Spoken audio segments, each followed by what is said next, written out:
Les résultats sont en effet spectaculaires.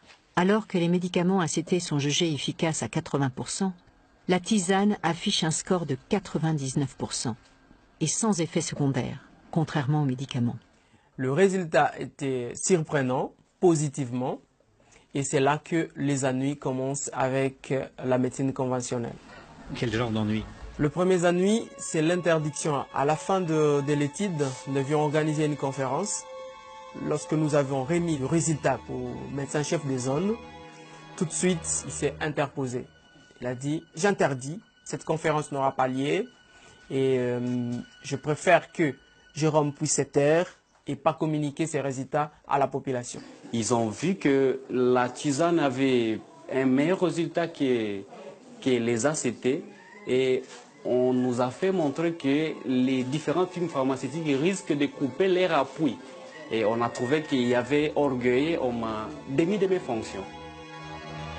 Le docteur Munyangui est lui aussi victime d'intimidation.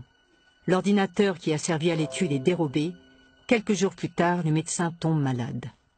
Je commençais à me sentir trop mal, je vomissais, je n'arrivais plus à manger, ça fait presque une semaine et j'avais des douleurs au niveau de l'estomac qui étaient un peu trop atroces.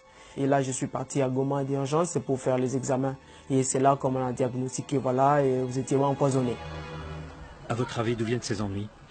À mon avis, les ennuis viennent de firmes pharmaceutiques. Qu'est-ce qui vous permet de dire ça? Après les publications des résultats, on a dit aux patients que voilà, la tisane était efficace et eux-mêmes l'ont observé. Et là, les patients n'achètent plus les ACT en fait. Nous devenons de plus en plus gênants. J'étais interpellé par un grand dépôt pharmaceutique à Kindu qui m'a dit mais nous avons les ACT, on n'arrive plus à les vendre vraiment à cause de votre étude. Et là, monsieur, vous êtes en train de piétiner sur nos business. Imaginez-vous juste maman d'un enfant qui a le palu, qui peut en mourir. Vous allez à la pharmacie, vous vous saignez, vous ne mangez pas pendant 2 jours pour pouvoir lui acheter des médicaments. Et vous vous retrouvez avec une chance sur 2 d'avoir un médicament faux.